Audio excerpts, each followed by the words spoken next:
अस्सलामुअलैकुम स्टूडेंट्स, उम्मीद है आप सब खैरियत से होंगे। स्टूडेंट्स, इस वीडियो में आज जो हमारा टॉपिक है वो है इम्पॉर्टेंस ऑफ केसी यानी इक्विलिब्रियम कांस्टेंट। स्टूडेंट्स, जैसा कि आप जानते हैं कि इससे पहले हमने केसी की एक्सप्रेशन ड्राइव की थी और डिफरेंट रिएक्शंस के लिए केसी की जो एक्सप्रेशन है वो हमने ड्राइव की थी। उसके बाद हम जो है वो इम्पॉर्टेंस ऑफ केसी की बात करेंगे। केसी की वैल्यू से जो है वो हमें काफ़ी यूज़फुल इन्फॉर्मेशंस वगैरह मिलती हैं। तो हम आते हैं डायरेक्शन ऑफ केमिकल रिएक्शन यानी अपने एक्चुअल टॉपिक की तरफ। स्टूडेंट्स, जब हम रिवर्सिबल रिएक्शंस को डील कर रहे होते हैं तो उसकी डायरेक्शन मालूम करना बहुत मुश्किल होता है।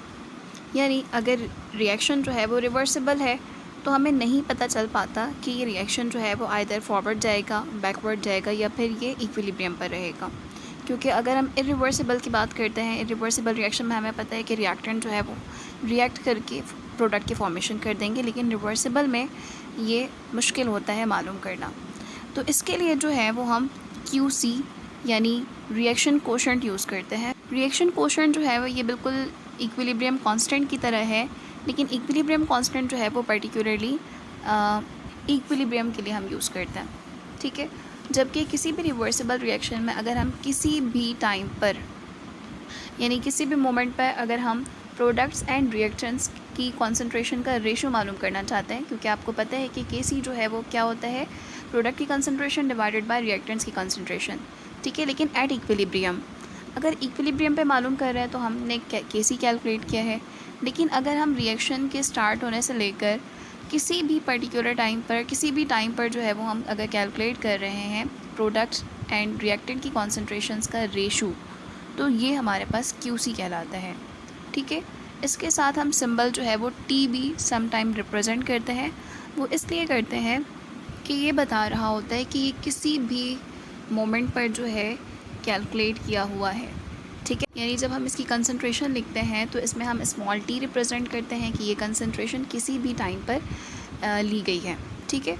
तो अगर हम QC लिख रहे हैं, इसका मतलब ये है कि ये इक्विलिब्रियम पर नहीं है, बल्कि इक्विलिब्रियम से पहले या बाद की कंडीशन है, ठीक है।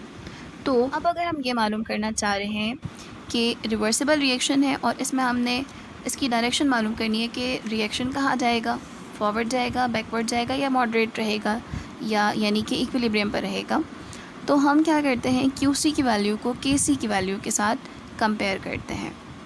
अब हमारे पास यहाँ पर 3 कंडीशंस होती हैं। सम टाइम जो है वो QC देखा जाता है कि QC छोटा होता है KC के मुकाबले में, सम टाइम QC की वैल्यू जो है वो KC के मुकाबले में बड़ी होती है और सम टाइम जो है वो दोनों इक्वल होते हैं। तो अगर हमारे पास QC की वैल्यू छोटी आ जाए KC के मुकाबले में, यानी हम क्या करेंगे, पहले QC कम्प्लीटली जो है वो कैलकुलेट करेंगे। यानी किसी भी पर्टिकुलर टाइम पे हमने क्या करना है, कॉन्सेंट्रेशंस का प्रोडक्ट लेना है, ठीक है। यानी ऊपर हमने प्रोडक्ट की कॉन्सेंट्रेशंस लेते हैं और डिवाइड करते हैं उसको रिएक्टेंट्स की कॉन्सेंट्रेशंस के साथ, तो यकीनन वो कोई ना कोई वैल्यू होगी। उन वैल्यूज़ को हम मल्टीप्लाई करने के बाद क्या करेंगे, इसको सिंप्लीफाई करेंगे, तो हमारे पास जो भी वैल्यू आती है वो हमारे पास QC हो जाएगा, ठीक है। ये इक्विलिब्रियम से पहले या इक्विलिब्रियम के बाद की कंडीशन है। फिर हम देखेंगे इससे कि QC की वैल्यू जो है वो गिवन KC की वैल्यू जो है वो हमारे पास हर रिवर्सिबल रिएक्शन के लिए फिक्स्ड होती है पर्टिकुलर टेम्परेचर पे, क्योंकि आपको पता है कि KC जो है वो सिर्फ और सिर्फ टेम्परेचर पे डिपेंड करता है, तो KC की वैल्यू गिवन होगी। फिर हम इन दोनों को कंपेयर करेंगे। अगर KC की वैल्यू जो है वो ज़्यादा आती है और QC की वैल्यू छोटी है, तो हम क्या कहेंगे कि ये रिएक्शन फॉरवर्ड मूव करेगा, ठीक है। अगर हमारे पास QC की वैल्यू बड़ी आती है और KC की वैल्यू जो गिवन होगी वो छोटी है, तो हम कहेंगे कि रिएक्शन जो है वो बैकवर्ड शिफ्ट हो जाएगा। और अगर KC की वैल्यू QC के साथ मैच कर रही है, दोनों सेम है, तो हम कहेंगे कि रिएक्शन जो है ये इक्विलिब्रियम पर। या फिर हम इसे ये भी कह सकते हैं कि जो हमारा रिएक्शन है, जो हमारा सिस्टम है, वो क्या है, ये हमारे पास बैलेंस में है और स्टेबल है, ठीक है। इसी के साथ जो हमारा दूसरा टॉपिक है यानी दूसरा सब टॉपिक है वो है एक्सटेंट ऑफ केमिकल रिएक्शन। यानी KC की वैल्यू से हम ये बासानी प्रेडिक्ट कर सकते हैं कि रिएक्शन किस हद तक आगे प्रोसीड करेगा, कहाँ तक होगा, यानी कि फॉरवर्ड जाएगा या बैकवर्ड जाएगा, या हम ये सब कुछ चीज़ें जो है वो हम KC की वैल्यू से जान सकते हैं, ठीक है। तो यहाँ पर हमारे पास डिफरेंट केसेस गिवन है। केस नंबर 1 है हमारे पास when KC is much larger or when KC is very large. Students यहाँ पर हम डिफरेंट एग्जांपल्स के थ्रू से समझते हैं। फर्स्ट रिएक्शन हमारे पास जो है वो इसमें ओजोन ब्रेक हो रहा है ऑक्सीजन में।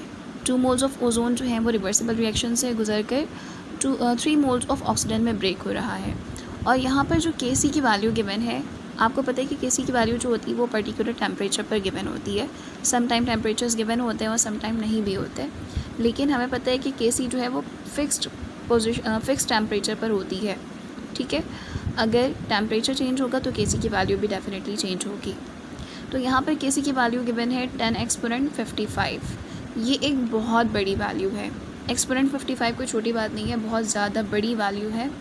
तो इस वैल्यू को देखकर हमें ऑटोमेटिकली ख़ुद अंदाज़ा हो जाता है कि रिएक्शन जो है वो बहुत तेज़ी से होगा और ये रिएक्शन जो है वो फॉरवर्ड रिएक्शन को क्या कर रहा है, प्रमोट कर रहा है। इसी तरह से हमारे पास सेकेंड रिएक्शन है जिसमें 2 मोल्स ऑफ हाइड्रोजन रिएक्ट्स कर रहे हैं किसके साथ, 1 मोल ऑफ ऑक्सीजन के साथ, और रिवर्सिबल रिएक्शन के नतीजे में हमारे पास 2 मोल्स ऑफ वाटर प्रोड्यूस हो रहे हैं। केसी की वैल्यू यहाँ पर जो गिवन है वो है 2.4 एक्सपोनेंट 47, और ये जो टेम्परेचर यहाँ पर गिवन है पर्टिकुलर टेम्परेचर वो है 227 डिग्री सेल्सियस। तो यहाँ पर भी जो केसी की वैल्यू है वो बहुत ज़्यादा हाई है। फर्स्ट के मुकाबले में थोड़ी कम है, लेकिन ये इट्सेल्फ बहुत बड़ी वैल्यू है। तो ये हमें बता रही है कि रिएक्शन जो है वो फॉरवर्ड शिफ्ट हो जाएगा। इसके बाद स्टूडेंट्स हमारे पास जो सेकंड केस है इसमें बता रहे हैं कि when KC is very small, जब केसी की वैल्यू बहुत छोटी होगी तो क्या होगा।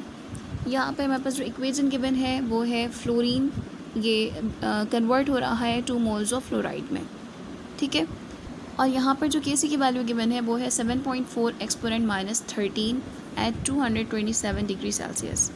तो स्टूडेंट्स यहाँ पर जो वैल्यू है केसी की, ये बहुत ही छोटी वैल्यू है क्योंकि एक्सपोनेंट -13 है।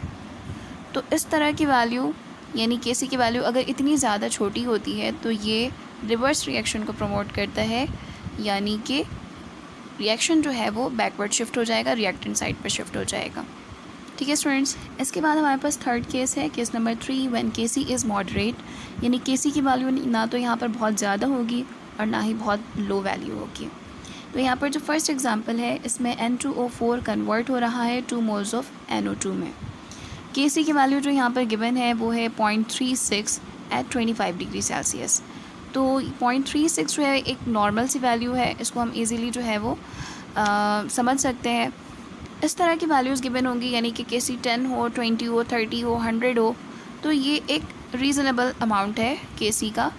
तो इसमें जो है ये इस तरह की जो वैल्यूज़ होंगी इसमें हम कहते हैं कि केसी जो है वो नॉर्मल है, मॉडरेट है, ना बहुत ज़्यादा हाई है ना बहुत ज़्यादा लो है।